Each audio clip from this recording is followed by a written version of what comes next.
Les choix culturels de l'été. Et le mardi, on passe en revue les livres. On va commencer avec vous, Karine Papillot. Oui, bonjour Aymeric. Bonjour Karine. Alors moi, je souhaitais vous parler d'une guerre qui fait rage cet été. Et dont on va parle rire, pas. vas-y. On va rire. Je vais vous parler de la guerre du numérique. Et aujourd'hui, l'épisode du jour, c'est les auteurs se rebellent. Je vous explique, jusqu'à présent, quand on parlait du livre numérique, c'était pour évoquer les supports de lecture. Alors, iPad, ça on en a beaucoup entendu parler, le Kindle, le e-book, le Sony Reader, les smartphones, etc. Mais cette guerre des contenants prépare une autre guerre autrement plus stratégique. Celle des contenus. Voilà. Anticipation. Bravo. Anticipation, réaction. Alors, ce qu'on ne vous dit pas, c'est qu'une vraie bataille a commencé entre les auteurs et les éditeurs. Pour publier un écrivain en version numérique, il faut son autorisation. Et l'auteur, qui n'est pas un crétin, ne signe plus ses contrats les yeux fermés. Donc, en clair, les écrivains veulent, et c'est bien légitime, gagner au moins autant sur la vente des livres numériques que sur la vente papier. Mais c'est pas aussi simple pour les éditeurs, à qui les consommateurs demandent aussi de baisser les prix des livres numériques. Les éditeurs sont pris en tenaille, le ton se durcit et la marée numérique monte. Alors aux États-Unis, la révolte a déjà commencé et c'est du sérieux. Les ayants droit de William Styron, souvenez-vous, Le choix de Sophie, c'était l'auteur, viennent de claquer la porte de l'éditeur Random House. Merci pour vos services, mais on peut se débrouiller sans vous pour le numérique. Et c'est pas fini. Philip Roth, John Updike, Norman Mailer, Salman Rushdie, Orhan Pamuk n'ont pas hésité à court-circuiter leur éditeur traditionnel pour diffuser directement leur œuvre sur Internet. En effet, leur agent vient de signer un accord inédit avec Amazon, qui sera le distributeur exclusif de leurs livres en version numérique. Je vous invite à suivre l'histoire sur l'excellent site actualité.com, qui raconte tout ça en précision, et ça pourrait donner des idées à d'autres. Ne nous voilons pas la face, la première bataille, celle des contenants, a déjà été gagnée par le numérique. Amazon vend désormais plus d'e-books que de livres papier. Pour 100 livres papier vendus par Amazon, 143 e-books. La vraie bataille, la décisive... Ça, c'est aux États-Unis. C'est aux États-Unis, hein, oui. C'est pas encore en France. Mais on n'est pas loin derrière. La vraie bataille, et donc celle qui vraiment va compter, celle des contenus et de la création. Les Américains, les Anglais, les Français et les Japonais l'ont eux bien compris. Les Français en sont encore à se disputer pour savoir qui du papier ou du numérique prendra le dessus. Alors comme je suis là pour vous parler de livres, je vous rassure. Je vais vous faire une petite prescription littéraire pour cet été. Je vous propose de relire Les Piliers de la Terre de Ken Follett, qui est un malin, ce garçon, qui écrit long, mais qui écrit judicieux. Il vient de proposer la version des Piliers de la Terre, donc ça s'appelle Pillar of the Earth, avec l'accent, en version e-book. Mais lequel ? C'est ça la question. Voilà. Alors c'est une version e-book, c'est un VOOC en fait, c'est-à-dire une version e-book enrichie de vidéos et de bonus que vous retrouvez sur iPad et iPhone. Et sinon, autour de cette table, vous êtes plutôt livre numérique ou livre physique avec des bonnes vieilles pages à tourner ? Moi, je veux tester quand même. Je veux tester l'e-book sur la plage avec le sable et tout. Déjà que vous galérez avec les téléphones portables. Mais on voit bien avec le soleil et tout ça. Ouais, en plus, ouais. Franck, puisque vous avez pris la parole, gardez-la. Bon. Moi, cet été, sur la plage, justement, Aymeric, je vous invite à faire des bulles. Viens, petite fille, comic strip, viens faire des bulles, viens faire des...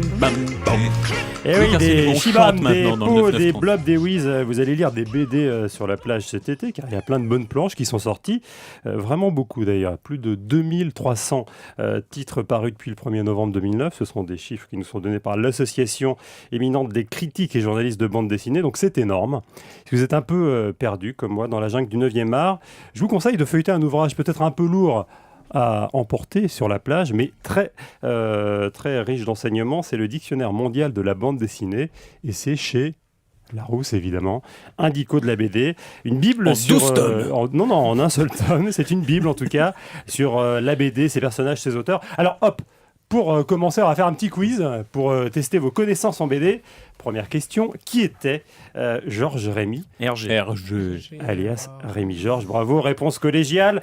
Quel personnage de BD a un pull vert trop large, un jean élimé, une paire d'espadrilles Gaston Lagaffe. Ils sont trop forts. Une dernière.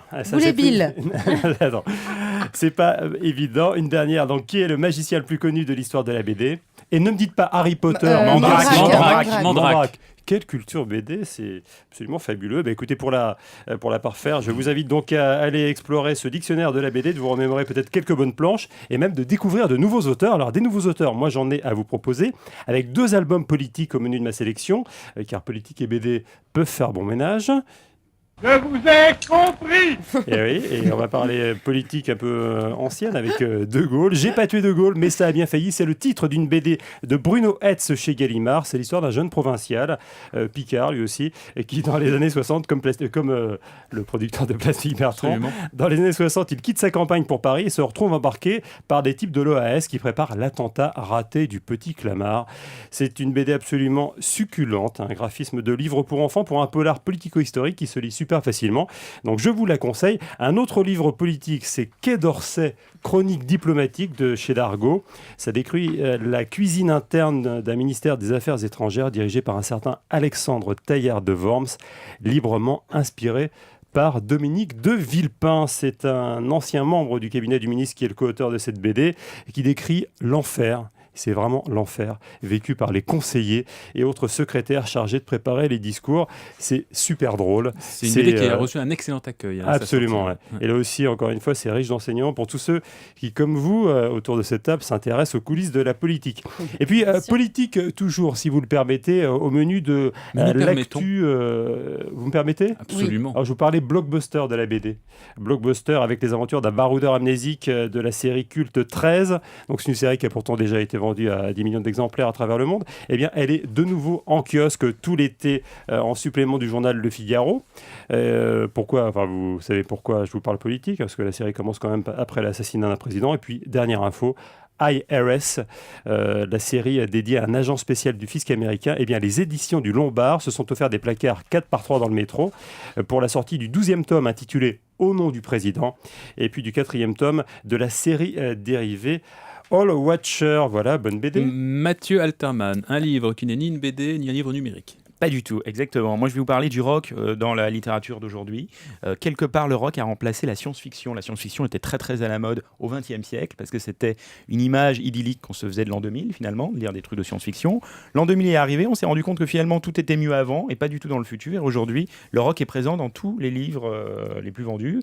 Ce soit cet été avec Nick Hornby et son nouveau Juliet Naked. Alors, Nick Hornby, c'était l'auteur anglais de Haute Fidélité qui avait été adapté au cinéma avec John Cusack, l'auteur aussi de Pour un garçon avec Hugh Grant, et son nouveau livre absolument génial raconte l'histoire d'un couple en Angleterre dont le type est complètement fan d'un chanteur qui n'a plus rien fait depuis 20 ans, que plus personne n'a jamais vu, mais fan hardcore. Il a un site internet, tout ça, et il se trouve qu'un jour sa femme va être mise en contact avec le vrai chanteur, et on se rend compte que tout le fantasme autour de ce chanteur qui a disparu, tout ce que les gens spéculent sur sa vie, tout est faux. Et ce livre montre qu'en fait les gens qui connaissent le moins bien les artistes, c'est toujours les fans des artistes, parce qu'ils sont tellement spécialisés sur les artistes, ils s'imaginent des trucs complètement fantasmés qui n'ont aucun rapport avec la réalité. Ils vont dans des endroits où le mec n'est jamais allé, il s'imagine qu'il a cette tête, il fait pas du tout ça. Enfin, et ce livre montre ça, et c'est très très drôle. Alors il y a le contraire, il y a Johnny B. Good de Paige Toon. Alors là c'est un peu le contraire, c'est un livre qui raconte l'histoire d'une anglaise qui se retrouve assistante de la plus grande rockstar à Los Angeles. Et là en revanche on voit tous les clichés qu'il y a dans l'ombre, dans les boîtes privées, l'organisation d'une tournée, etc. Le fantasme toujours de la rockstar inaccessible. C'est assez intéressant. Et le troisième truc pour cet été, moi que je conseille sur toujours cet univers du rock un peu caché, c'est Rock Critique. En fait, Rock Critique, c'est un recueil de plusieurs chroniques de grands rock critiques français. Alors, ça va être Patrick Hölderlin, à Laurent Chalumeau, Yves Bigot, Bayon, etc. Et il y a des portraits de plusieurs stars, etc. de l'époque. Mais surtout, il y a un truc très très drôle que je conseille qui est signé Lionel Rodkech, qui a fait une imposture. Au début des années 80, il était allé au Midem, il s'était fait passer pour le producteur d'un groupe de rock français, un nouveau groupe qui allait cartonner, soi-disant. Il a vu tous les mecs des maisons de disques, tout le monde lui a proposé des ponts d'or pour signer ce truc-là en disant ouais, c'est un nouveau truc vachement bien, et personne n'avait reconnu Téléphone dans son dernier album qui était sorti 2 mois avant, en fait. Et ça, c'est très très drôle. Il explique le truc. Même le président de la maison de disques de Téléphone n'avait pas reconnu Téléphone sur cet album.